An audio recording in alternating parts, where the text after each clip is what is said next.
अवधूत चिंतन श्री गुरुदेव दत्त.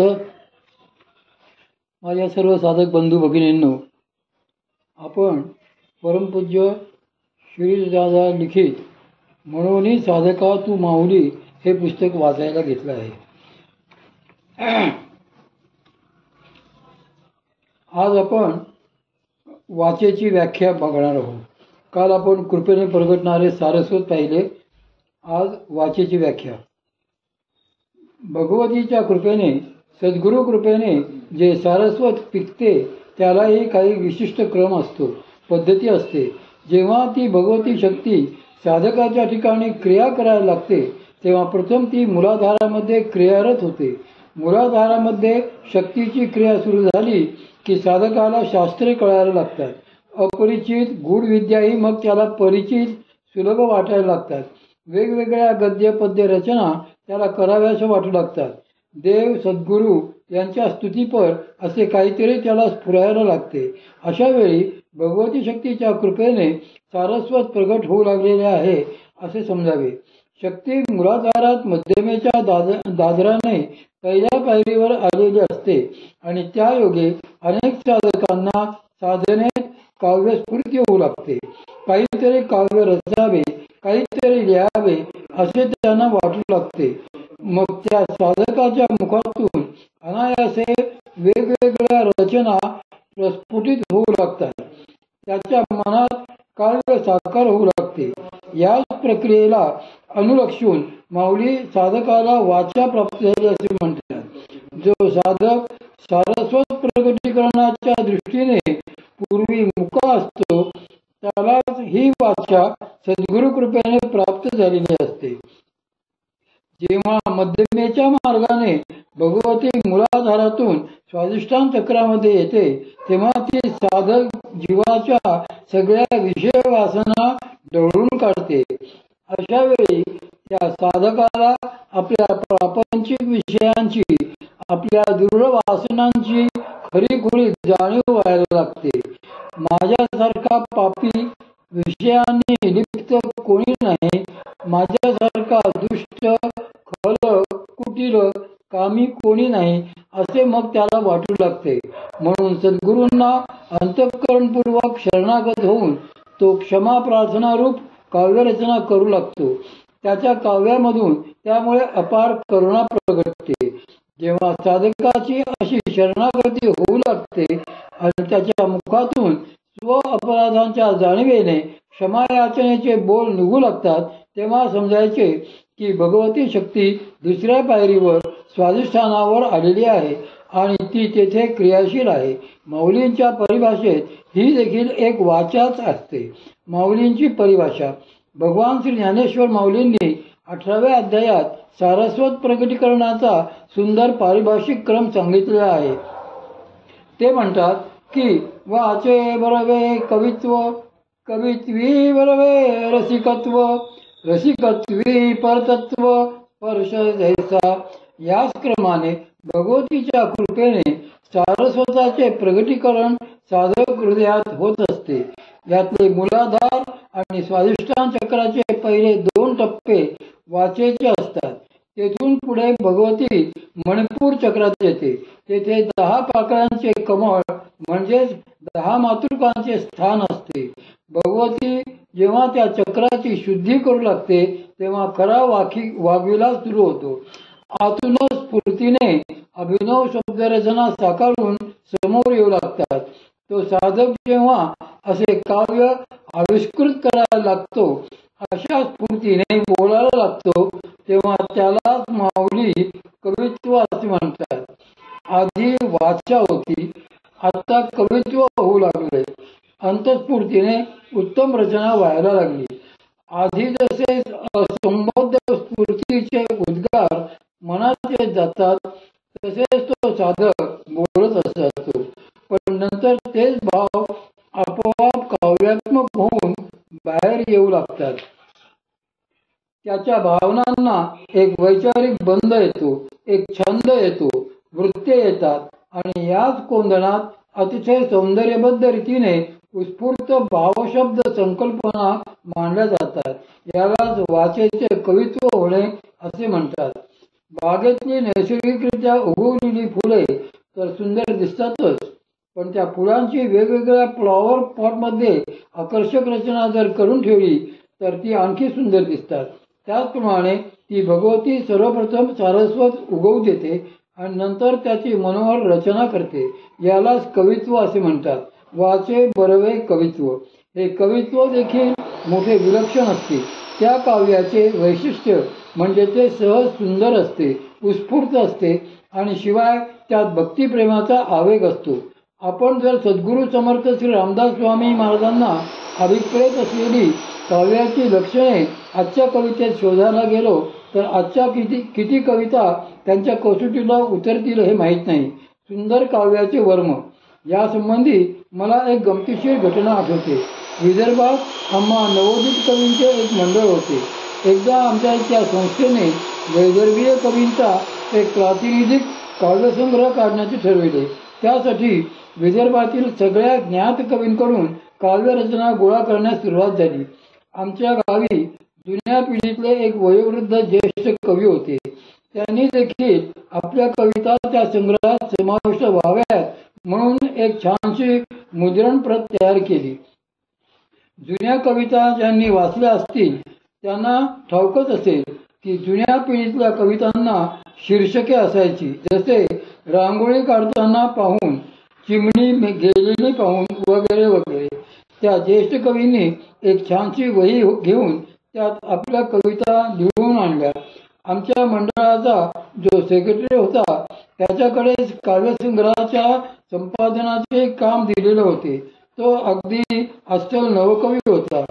जुन्या काव्याचा गंधही त्याला नव्हता. ते ज्येष्ठ कवी आपली कवितांची वही घेऊन त्यांच्याकडे गेले आणि मोठ्या उत्साहाने त्याच्या हातात ती वही देऊन म्हणाले, ही वही तुम्ही चाळून बघा आणि यातले तुम्हाला जे योग्य वाटेल ते तुमच्या प्रातिनिधिक काव्यसंग्रहासाठी घ्या. त्यांचे बोलणे ऐकून त्याने त्यांच्या समोरच त्या वहीचे पहिले पान उलगडले, ते भराभरा वाचून काढले आणि चित्कारून म्हटले, वा, छान, हे तर फारच सुंदर काव्य आहे. या अनपेक्षित अभिप्रायाने चमकून त्या ज्येष्ठ कवींनी आपला चष्मा सावरला आणि लगबगीने ते पान पाहून ते म्हणाले, अहो पण ही तर अनुक्रमणिका आहे. संतांनी केलेले काव्याचे वर्णन हे आजच्या काव्याला, नवकाव्याला लागू न पडणारे असे आहे. जे आतून कृपेने प्रकट होते ते सगळे असल्या नवकाव्याच्या चाकोरी बाहेरचे असते, कारण ती देवी स्फूर्ती असते. म्हणून माऊली तशा काव्य स्फूर्तीला खरे कवित्व म्हणतात. नादाचे प्रगतीकरण. पुढे ती भगवती त्या साधक जीवाला अनाहत चक्रात घेऊन जाते. माऊलींनी 6व्या अध्यायात त्याचे फार बहारीचे वर्णन केलेले आहे. ते म्हणतात की ते कुंडलिनी जगदंबा, जे चैतन्य चक्रवर्तीची शोभा, जया विश्वबीजाची या कोंभा सावरी केली, जे शून्यलिंगाची पिंडी, जे परमात्मया शिवाची करंडी, जे प्रणवाची उघडी जन्मभूमी, हे असो ते कुंडलिनी बाळी, जव हृदयात आली तव अनाथाची बोली सावळते. तीच कुंडलिनी बाळी प्रणवाची उघडी स्पष्ट जन्मभूमी आहे. तो प्रणव तिच्यापासून जन्मलेला आहे. ती शब्दब्रह्माची जननी आहे. जीवाला घेऊन ती हृदयामध्ये येते, अनाहत चक्रामध्ये येते आणि तेथे आल्यावर जीवाला नादाचा अनुभव येतो. त्याच्या मूळ नादाचे प्रगटीकरण होते. असे नादांचे प्रगटीकरण झाले की मग रसपान व्हायला लागते. आतापर्यंत कवित्व घडत होते, पण त्या काव्यातील ब्रह्मरस कळत नव्हता. तो ब्रह्मरस येथे आल्यावर कळायला लागतो. म्हणून माऊली या स्थितीला रसिकत्व असे म्हणतात. वाचे बरवे कवित्व, कवित्वी बरवे रसिकत्व. साधक साधना करता करता अनाहत चक्रामध्ये येतो आणि तेथे आल्यावर भगवतीच्या कृपेने त्याला जे ब्रह्मरस आकलनयुक्त काव्य स्फुरते त्याला रसिकत्व असे म्हणतात. याच स्थितीत त्याला शब्दशक्तीची उत्तम जाण येते. त्याच्याकडून मग सगळ्या रचना परम अर्थपूर्ण व्हायला लागतात. अशा वेळी तो साधक शब्दांमधल्या ब्रह्मरसाचा खरा अनुभव घेऊ शकतो. आणि इतरांनाही तो आणवून देऊ शकतो. याच हेतूने माऊलींनी शब्दप्रयोग केलेला आहे की पिके सारस्वत तुझिया पाऊली. या स्थितीतच सारस्वत पिकते. परतत्वाचा स्पर्श. भगवतीच्या कृपेने उत्स्फूर्त अशी जी जी वाङ्मय रचना साधकाद्वारे प्रकट होत असते ते सारे सारस्वतच असले तरी माऊलींना सारस्वत या शब्दाने मुख्यत्वे काव्यच अभिप्रेत आहे. कारण त्यांच्या सारस्वताच्या संकल्पने जे अल्पाक्षरत्व, असंदिग्धत्व आणि अर्थबाहुल्य अभिप्रेत आहे ते गद्यरचनेपेक्षा काव्यातच अधिक चांगले असू शकते. भगवतीच्या कृपेने असेच सारस्वत पिकत असते.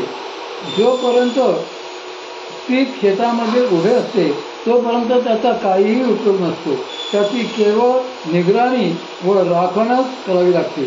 पण एकदा का ते पीक कापणीला आले, त्याची कापणी व मळणी झाली आणि धान्य हातात आले की मग ती ज्वारी असेल तर भाकरी करता येते, गहू असेल तर पोळी करता येते आणि धान असेल तर भात शिजवता येतो. मगच ते पीक खाण्यासाठी आपल्या उपयोगात येते आणि इतरांची भूक शमवू शकते. त्याचप्रमाणे साधक जेव्हा आतून खरा रसिक होतो तेव्हा त्याची स्वतःची ब्रह्मज्ञान भूक शमते. त्यायोगे त्याला स्वतःला पुष्टी येऊ लागते आणि तो ज्याला जे काही ऐकवी त्यालाही ते रसाळपणाचे खाजे होते, खाऊ होतो. त्यामुळेच माऊली म्हणतात की वाचे बरवे कवित्व, कवित्वी बरवे रसिकत्व. त्यानंतर ती भगवती शक्ती आणखी एक पायरी पुढे जाते आणि षोडश दलाच्या विशुद्ध चक्रामध्ये येते. तेथे आकाश तत्व असते. त्या आकाशात शब्दांचा लय होऊ लागतो आणि त्यातल्या रूपाशी जीवाला तदाकारता येऊ लागते. त्याच ठिकाणी रसिकत्व हे ज्ञानयुक्त व्हायला सुरुवात होते. मकार मात्रेचे फळ. प्रणवाच्या 3.5 मात्रांपैकी मकार मात्रेचे फल काय मिळते याविषयी प्रश्नोपनिषदाच्या 5म प्रश्नात शिबीपुत्र सत्यकामांच्या प्रश्नाला उत्तर देताना आचार्य पिप्पलादांनी उत्तम विवेचन केलेले आहे. त्यातल्या 7व्या श्लोकावरील भाष्यात भगवत पूज्यपाद श्रीमद आद्य शंकराचार्य म्हणतात की ऋग्भिरेतं लोकं मनुष्योपलक्षितं यजुर्भिरंतरिक्षं सोमादितिष्ठं सामर्व्यतत् ब्रह्मलोकमिति तृतीयं कवयो मेधाविनो विद्यावंत एवं नामविद्वांसो वेदयन्ते. ऋग्वेदाद्वारे या मनुष्योपलक्षित लोकाला, यजुर्वेदाद्वारे शोभाधिष्ठित अंतरिक्ष लोकाला आणि सामवेदाद्वारे त्या तृतीय ब्रह्मलोकाला, ज्याला कवी मेघावी अर्थात विद्वानच सांगतात, अविद्वान नाही, साधक प्राप्त होतो. मूळ करुचेतील सामभिर्यत्व कवयो वेदयन्ते या चरणावरील आचार्यांच्या भाष्यातून कवी म्हणजे मेधावी, विद्वान असा अर्थ प्रगट होतो. माऊली म्हणतात तोच हा रसिकत्वातील परतत्व स्पर्शाचा भाग होय. प्रणवातल्या 3ऱ्या मकार प्रदान किमात्रा विशिष्ट ओंकारोपासनेचे हे फल सांगितले आहे. आत्मज्ञानाचा ओलावा. तेथून पुढे भगवती जेव्हा आज्ञचक्रामध्ये येते तेव्हा साधकाला तिच्या कृपेने अंतरंग स्फूर्ती होऊ लागते. ती आत्मज्ञानयुक्त असते. हृदयात प्रगट झालेले ज्ञान त्याच्या मुखातून त्यावेळी बाहेर पडत असते. हे हृदयेचे ते हृदयी घातले या प्रक्रियेचा अनुभव तेथे येऊ लागतो. ते सारस्वत मोठे विलक्षण असते. ती गुणदेवी शब्दरचना सद्गुरु कृपा आशीर्वाद आत्मज्ञानाचा ओलावा घेऊन येते. ती मंत्ररूप असते, लोकांचा उद्धार करणारी असते. ती मकार मात्रेचे फल असते. त्यामुळे माऊली या स्थितीला परतत्व स्पर्श असे म्हणतात. रसिकत्वी परतत्व स्पर्श द्यायचा. श्री ज्ञानेश्वरी काही उगीच झालेली नाही, ते तर मूर्तिमंत